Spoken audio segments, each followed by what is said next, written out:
ఆలోచించండి, ఒక ప్రపంచాన్ని ఎక్కడికైతే సూర్యుడి వెలుగు చేరుకోవడానికి 5 గంటల సమయం పడుతుంది, ఎక్కడ టెంపరేచర్స్ -230 degrees ఉంటాయి, అండ్ ఒక గ్లాస్ వాటర్ని అక్కడికి తీసుకెళ్తే ఐస్ కన్నా గట్టి రాయిలాగా మారిపోతుంది ఒక సెకండ్ లోపల. అండ్ ఇంకొక క్రేజీ విషయం ఏంటంటే ఈ ప్రపంచంలో ఒక సంవత్సరం గడిచేలోపు భూమి మీద 248 సంవత్సరాలు గడిచిపోతాయి. ఇన్ కేస్ మీరు ఆ ప్రపంచంలో పుట్టుంటే కనుక ఇప్పటి వరకు మీ మొదటి పుట్టినరోజు కూడా వచ్చుండేది కాదు. ఆ ప్లానెటే ప్లూటో. ఒకప్పుడు ఇది మన సోలార్ సిస్టమ్ యొక్క 9th ప్లానెట్గా ఉండేది. సో ఈ వీడియోలో మనం ప్లూటో యొక్క హిస్టరీ అండ్ ప్లూటోలో లైఫ్ ఎగ్జిస్ట్ అవుతుందా అలాంటి విషయాలనే తెలుసుకుందాం. సో ఈ వీడియోని బేసిక్స్ నుంచి స్టార్ట్ చేద్దాం. ఇన్ కేస్ మీరు రాత్రి ఆకాశంలోని నక్షత్రాలు చూస్తే సోలార్ సిస్టమ్ ఎంత పెద్దదో అని మీరు ఒక అంచనాకి వచ్చుంటారు. సో ఈ సోలార్ సిస్టంలో సూర్యుడు అండ్ సూర్యుడు చుట్టూ 8 ప్లానెట్స్ అనేవి రొటేట్ అవుతూ ఉంటాయి. సో అందులో ఫస్ట్ వచ్చే ప్లానెట్ సూర్యుడు తర్వాత మెర్క్యూరీ, తర్వాత వీనస్, తర్వాత ఎర్త్, తర్వాత మార్స్, తర్వాత జూపిటర్, తర్వాత సాటర్న్, దాని తర్వాత యురేనస్ అండ్ నెప్ట్యూన్. ఒక కాలంలో ఇంకొక ప్లానెట్ కూడా ఉండేది ఈ లిస్ట్లో, అదే ప్లూటో. బట్ ఇన్ 2006 శాస్త్రవేత్తలు ప్లూటోని డ్రాఫ్ట్ ప్లానెట్గా ప్రకటించి ఈ లిస్ట్ నుంచి ప్లూటోని తీసేశారు. ఈ విషయం విన్న తర్వాత మీ మైండ్లో ఒకే ఆలోచన వస్తూ ఉంటుంది, అసలు ఎందుకు ప్లూటోని డ్రాఫ్ట్ ప్లానెట్గా ప్రకటించారని. సో మనం ఈ కథని ఇప్పుడు క్లుప్తంగా తెలుసుకుందాం. సో ఈ కథని తెలుసుకోవాలంటే మనం 1930s నుంచి ప్రారంభించాలి. 1930లో ఒక 24-year young astronaut named Clyde tomb Arizona యొక్క లోవెల్ అబ్జర్వేటరీలో పనిచేసేవారు. ఇతని పని ఏమిటంటే రాత్రి ఆకాశం యొక్క ఫొటోస్ తీసి అందులో కొత్త వస్తువులు కనిపెట్టాలి. మీరు ఇప్పుడు ఆలోచించవచ్చు ఆకాశంలో కొత్త వస్తువులు ఎలా కనిపెడతారని. ఆ కాలంలో ఒక మెషిన్ ఉండేది.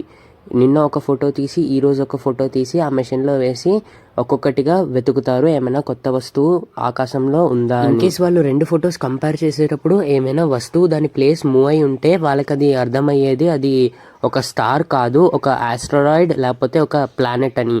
ఎందుకంటే స్టార్స్ ఎంత దూరంగా ఉంటాయంటే అది మూవ్ అయినా మనకి కనిపించవు.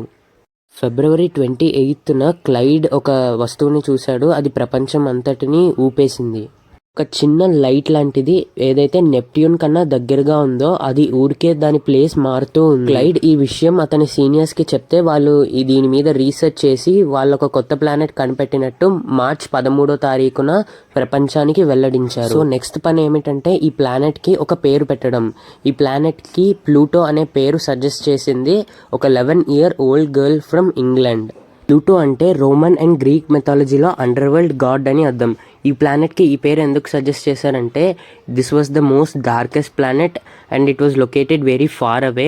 అండ్ ఇక్కడికి సన్ రైజ్ చేరుకోవాలంటే చాలా కష్టంగా అండ్ చాలా టైం అనేది తీసుకునేది. సో ఈ విధంగా 76 years పాటు ప్లూటో అనేది సోలార్ సిస్టమ్ యొక్క ఒక పార్ట్గా ఉండేది. The most interesting part, year 2006లో ఇంటర్నేషనల్ ఆస్ట్రానమిక్ యూనియన్ IAU 2006లో ఒక మీటింగ్ని ఆర్గనైజ్ చేసి ఈ మీటింగ్కి ప్రపంచ నలుమూలల నుంచి వేల మంది సైంటిస్ట్ పాల్గొని ఒక మోస్ట్ ఇంపార్టెంట్ డెసిషన్ తీసుకున్నారు.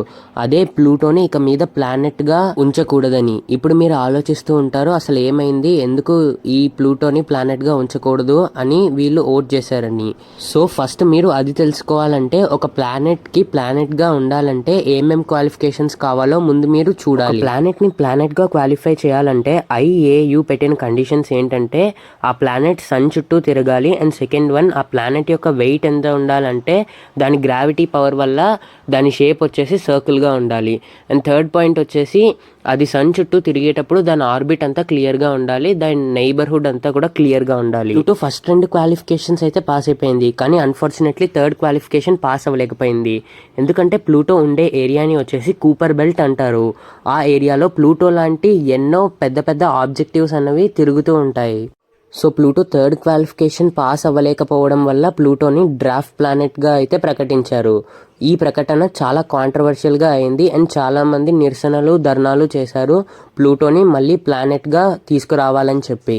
ఇప్పటికి కూడా చాలామంది సైంటిస్ట్ వచ్చేసి ఈ డెసిషన్కి అంగీకరించట్లేదు అండ్ చాలామంది ప్లానెట్ క్వాలిఫికేషన్ రూల్ని మార్చాలని చెప్తూ ఉన్నారు. ఇప్పుడు ఆ విషయాల్ని పక్కన పెడితే మనం ప్లూటో గురించి చాలా ఆసక్తికరమైన విషయాలు తెలుసుకుందాం, ఏదైతే ఈ ప్లానెట్ని చాలా స్పెషల్ ప్లానెట్ చేస్తుందో. ఫస్ట్ మీరు కనుక ప్లూటోని మన ఎర్త్తో కంపేర్ చేస్తే ప్లూటో మన మూన్ కన్నా కూడా చాలా చిన్నగా ఉంటుంది. అవును, ఇది నిజం. చంద్రుడు మన భూమి 4 దిక్కులా తిరుగుతూ ఉంటుంది. ఆ చంద్రుడి కన్నా ప్లూటో చిన్నది. ప్లూటో యొక్క డయామీటర్ వచ్చేసి 2374. మన మూన్ యొక్క డయామీటర్ వచ్చేసి 3470. ఇన్ కేస్ మీరు 6 ప్లూటోని లైన్ గా పెట్టి మన భూమిలో కలిపినా అది మన భూమి అంత సైజ్ కి అవ్వదు. సెకండ్ స్పెషల్ థింగ్ ఏంటంటే ప్లూటోకి ఒక మనసు ఉంది. అవును, మీరు వింటోంది నిజమే. ప్లూటోకి ఒక మనసు ఉంది. 2015లో నాసా యొక్క న్యూ హొరైజన్ స్పేస్ క్రాఫ్ట్ వచ్చేసి ప్లూటో దగ్గర నుంచి వెళ్ళినప్పుడు ప్లూటో యొక్క హై రిజల్యూషన్ పిక్స్ పంపించింది. ఆ పిక్స్ని చూసి ప్రపంచం అంతా ఆశ్చర్యపోయింది. ఎందుకంటే ప్లూటో యొక్క సర్ఫేస్ మీద ఒక హార్ట్ షేప్ ఏరియా అన్నది ఉంది. ఆ ఏరియాని ఇప్పుడు అఫీషియల్గా టొంబా రీజియన్ అని పిలుస్తారు. ఈ ఏరియా అంతా కూడా నైట్రోజన్ ఐస్తో నిండిపోయి ఉంది. ఈ ఏరియా ఎంత పెద్దదంటే టెక్సాస్ లాంటి 2 అతిపెద్ద నగరాలు ఈ ఏరియాలో పడతాయి. అండ్ థర్డ్ ఇంట్రెస్టింగ్ పార్ట్ ఏంటంటే ప్లూటో యొక్క ఆర్బిట్ వచ్చేసి వంకరగా ఉంటుంది. అన్ని ప్లానెట్స్ ఒక స్ట్రెయిట్ ఆర్బిట్లో తిరుగుతూ ఉంటే ప్లూటో మాత్రం వంకరగా తిరుగుతూ ఉంటుంది సూర్యుడి చుట్టూ. కొద్దిసార్లు అయితే ప్లూటో నెప్ట్యూన్ కన్నా దగ్గరగా వచ్చేస్తుంది సన్కి. 1969 నుంచి 1999 వరకు నెప్ట్యూనే 9th planet and Pluto 8th ప్లానెట్గా మారిపోయింది ప్లూటో యొక్క వంకరి ఆర్బిట్ వల్ల. 4th పాయింట్, ప్లూటోకి 5 మూన్స్ అన్నవి ఉన్నాయి. అందులో అతి పెద్ద మూన్ వచ్చేసి షారన్. కొంతమంది సైంటిస్ట్ చెప్పడం ఏంటంటే ప్లూటోని షారన్ని డబుల్ ప్లానెట్ సిస్టమ్ అని పిలవాలని. షారన్ ఎంత పెద్దదంటే ప్లూటోకి సగం సైజ్లో ఉంటుంది. అండ్ మిగతా 4 మూన్స్ వచ్చేసి చిన్నవే. అవి నిక్స్, హైడ్రా, స్టెంగ్స్ అండ్ క్యార్బరస్. ఇవన్నీ కూడా 2005 సంవత్సరం తర్వాత కనిపెట్టారు. 5th పాయింట్, ప్లూటో మీద మంచు కొండలు ఉన్నాయి. కానీ అవి నీళ్లతో క్రియేట్ అయిన మంచు కొండలు, ఐస్తో క్రియేట్ అయిన మంచు కొండలు కావు. మీథేన్, నైట్రోజన్ అండ్ కార్బన్ మోనాక్సైడ్తో క్రియేట్ అయిన కొండలు. ఈ కొండల మధ్య గ్లేషియర్స్ కూడా ఫ్లో అవుతాయి. కానీ అవన్నీ కూడా నైట్రోజన్ ఐస్తో ఫ్లో అవే గ్లేషియర్స్. 5th పాయింట్ ఏంటంటే ప్లూటో ఇంత చిన్నగా ఉన్నా కానీ ప్లూటో దగ్గర ఒక స్మాల్ అట్మాస్ఫియర్ కూడా ఉంది. కానీ ఆ అట్మాస్ఫియర్ అంతా కూడా నైట్రోజన్, మీథేన్ అండ్ కార్బన్ మోనాక్సైడ్తో ఫామ్ అయి ఉంది. కానీ ఈ అట్మాస్ఫియర్ చాలా డైనమిక్గా ఉంటుంది. ఎప్పుడైతే ప్లూటో సూర్యుడికి దగ్గరగా ఉంటుందో ఇక్కడ ఉన్న ఐస్ అంతా మెల్ట్ అయ్యి గ్యాస్గా మారుతుంది. ఆ గ్యాస్ అట్మాస్ఫియర్ని ఫామ్ చేస్తుంది. అండ్ ఎప్పుడైతే ప్లూటో సూర్యుడికి దూరంగా వెళ్తుందో ఈ గ్యాస్ అంతా కూడా మళ్ళీ ఐస్గా మారిపోతుంది. 6th పాయింట్, ప్లూటో యొక్క కలర్ వచ్చేసి రెడ్ ఆర్ బ్రౌన్ కలర్. కానీ చాలా మంది వైట్ ఆర్ గ్రే అనుకుంటారు, ఎందుకంటే ఇక్కడ ఐస్ ఉంది కాబట్టి. ఈ కలర్ రెడ్ ఆర్ బ్రౌన్గా ఉండడానికి కారణం థోలన్స్ అనే ఒక ఆర్గానిక్ కాంపౌండ్. ఎప్పుడైతే సూర్యుడి అల్ట్రావైలెట్ రేస్ వచ్చేసి ప్లూటోలో ఉన్న మీథేన్ మీద పడుతుందో అప్పుడు థోలన్ అన్నది ఫామ్ అవుతుంది. ఈ థోలన్ వల్లనే ప్లూటోకి రెడ్ కలర్ అన్నది వస్తుంది. 7th and most important thing, does life exist in Pluto? ఇది చాలా కాంప్లికేటెడ్ అయిన విషయం. ఇన్ కేస్ మనం భూమి లాంటి ప్రపంచం అక్కడ ఎక్స్పెక్ట్ చేస్తే యానిమల్స్, ట్రీస్, హ్యూమన్స్, దీని ఆన్సర్ ఖచ్చితంగా నో.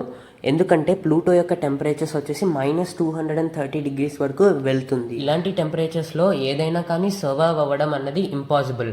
అండ్ ప్లూటోలో లిక్విడ్ వాటర్ కూడా లేదు, ఏదైతే very essential for human beings. ఇక్కడ అట్మాస్ఫియర్ ఎంత థిన్గా ఉంటుందంటే ఏది కూడా ఊపిరి పీల్చుకోలేదు, యానిమల్ ఆర్ హ్యూమన్. కానీ ప్లూటో గురించి ఒక ఇంట్రెస్టింగ్ థింగ్ అయితే ఉంది. అదైతే సైంటిస్ట్ని కూడా చాలా ఎక్సైట్మెంట్కి గురి చేస్తుంది. అదే ప్లూటో సర్ఫేస్ కింద ఒక ఓషన్ ఉండొచ్చు అని ఎక్స్పర్ట్స్ అనుకుంటున్నారు. అంటే భూమి లోపల సముద్రం. దీని వెనకాల ఒక సైంటిఫిక్ రీజన్ దాగి ఉంది. అదేంటో నేను మీకు ఇప్పుడు చెప్తాను. ప్లూటో యొక్క లోపలి కోర్ వచ్చేసి రాకీగా ఉంది. ఎందులోంచి అయితే radio active waves and heat అయితే జనరేట్ అవుతుంది. ప్లూటో మీద ఐస్ ఉంది కాబట్టి ఆ ఐస్ని మెల్ట్ అయ్యి ఆ వాటర్ వచ్చేసి సర్ఫేస్ కింద ఉండొచ్చు అని అంచనా వేస్తున్నారు. ఇన్ కేస్ అలానే వాటర్ ఉంటే కనుక అక్కడ మైక్రో ఆర్గానిజమ్స్ కూడా ఉండే అవకాశం లేకపోలేదు. మన భూమి మీద కూడా కొన్ని ప్లేసెస్ ఉన్నాయి ఎక్కడికైతే సూర్యరశ్మి చేరుకోలేదు, కానీ కొన్ని జీవులు సజీవంగానే ఉన్నాయి. ఎలా అయితే సముద్రం లోపల ఉన్న వాల్కానోస్ దగ్గర కొన్ని జీవులు సజీవంగా ఉన్నాయో అలాగా ప్లూటోలో మైక్రో ఆర్గానిజమ్స్ ఉండొచ్చు అనేది ఒక థియరీయే. దాన్ని కనుక్కోవాలంటే మనం అక్కడికి ఒక మిషన్ని పంపించాలి. ఏదైతే ఇప్పుడు ఉన్న టెక్నాలజీతో చాలా కష్టం. ఇప్పుడు మనం స్పేస్లోనే the most important and interesting mission గురించి మాట్లాడదాం. అదే న్యూ హొరైజన్ మిషన్. దీన్ని 2006లో నాసా వాళ్ళు లాంచ్ చేస్తే 9.5 years తర్వాత ప్లూటోకి చేరుకుంది. ఈ స్పేస్ క్రాఫ్ట్ని లాంచ్ చేసినప్పుడు ప్లూటో ఒక ప్లానెట్, కానీ ఈ స్పేస్ క్రాఫ్ట్ ప్లూటో వరకు చేరుకునే లోపు ప్లూటోని డ్రాఫ్ట్ ప్లానెట్గా ప్రకటించారు. న్యూ హొరైజనే ఇప్పటి వరకు లాంచ్ చేసిన స్పేస్ క్రాఫ్ట్లో అతి ఫాస్టెస్ట్ అయిన స్పేస్ క్రాఫ్ట్. ఈ స్పేస్ క్రాఫ్ట్ యొక్క స్పీడ్ వచ్చేసి 58,000 km/h. కానీ ఈ స్పేస్ క్రాఫ్ట్కి ప్లూటో చేరుకోవడానికి 9.5 years పట్టిందంటే ప్లూటో మనకి ఎంత దూరంగా ఉందో మీరు అర్థం చేసుకోవచ్చు. జూలై 2015లో న్యూ హొరైజన్ ప్లూటోకి 2,500 kilometers దూరం నుంచి వెళ్ళి ప్లూటో గురించి సంబంధించిన కొన్ని ఫొటోస్ అండ్ కొన్ని డేటా అయితే మనకి పంపించింది. చాలామంది ఈ పిక్స్ని చూసి ప్లూటో ఇంత అందంగా ఇంత కాంప్లెక్స్గా ఉంటుందా అని ప్లూటో మీద ఉన్న heart shape, ice mountains, glaciers అన్నీ కనిపించాయి. And the most important thing ఏంటంటే ప్లూటో ఇప్పటికి కూడా జియోలాజికల్గా యాక్టివ్గా ఉంది. అంటే అక్కడ ఇంకా వస్తువులు చేంజ్ అవుతూనే ఉన్నాయి. ఆ హార్ట్ షేప్ ఏరియా ఏదైతే పిక్స్లో కనిపించిందో ఆ ఏరియా కూడా కొంచెం కొంచెంగా మూవ్ అవుతూ ఉంది. ఎలా అయితే గ్లేషియర్ ఫ్లో అవుతుందో అలా. అండ్ ఈవెన్ ప్లూటో మీద వాల్కానోస్ కూడా ఉండే అవకాశం ఉంది అని సైంటిస్ట్ అంచనాకు వస్తున్నారు. దీన్ని బట్టి మనం తెలుసుకోవచ్చు ప్లూటో ఇంకా డెడ్ ప్లానెట్ కాదు, అది యాక్టివ్ ప్లానెటే. అండ్ ఇంకా అక్కడ యాక్టివిటీస్ అనేవి జరుగుతూనే ఉన్నాయి. న్యూ హొరైజన్ వచ్చేసి ఒక ఫ్లై బై స్పేస్ క్రాఫ్ట్. ఇంకా ఏ స్పేస్ క్రాఫ్ట్ కూడా ప్లూటో సర్ఫేస్ మీద అడుగు అయితే పెట్టలేదు. ప్లూటో సర్ఫేస్ మీదకి వెళ్ళాలంటే చాలా ఫ్యూయల్ కావాల్సి వచ్చేది, ఏదైతే న్యూ హొరైజన్ దగ్గర కెపాసిటీ లేదు. సో న్యూ హొరైజన్ ప్లూటో దగ్గర నుంచి వెళ్ళి ఎన్ని ఫొటోస్ ఎన్ని డేటా కలెక్ట్ చేయగలదో అంతా కలెక్ట్ చేసి మనకి పంపించింది. ప్లూటో మళ్ళీ ప్లానెట్ అయ్యే ఛాన్సెస్ ఉంది ఇన్ కేస్ సైంటిస్ట్ వాళ్ళ క్వాలిఫికేషన్ రూల్ ఫర్ ప్లానెట్స్ని మారిస్తే. అండ్ ఇంకొక మెయిన్ ఇంట్రెస్టింగ్ థింగ్ ఏంటంటే ప్లూటో డిస్కవరీలో ప్లూటోని డిస్కవర్ చేసింది 24 years young American astronaut. And ప్లూటోకి పేరు పెట్టింది ఒక 11 years young girl from England. దీన్ని బట్టి మనం అర్థం చేసుకోవచ్చు సైన్స్ నేర్చుకోవాలంటే టాలెంట్ అక్కర్లేదు, క్యూరియాసిటీ ఉంటే చాలు అని. అండ్ ఇంకొక క్వశ్చన్ ఏంటంటే మనం ప్రస్తుతం ఉన్న టెక్నాలజీని యూస్ చేసి ప్లూటో దాకా వెళ్ళగలమా, ప్లూటో సర్ఫేస్ మీద అడుగు పెట్టగలమా అంటే డెఫినెట్లీ ప్రస్తుతం ఉన్న టెక్నాలజీతో అది సాధ్యమైన పని కాదు.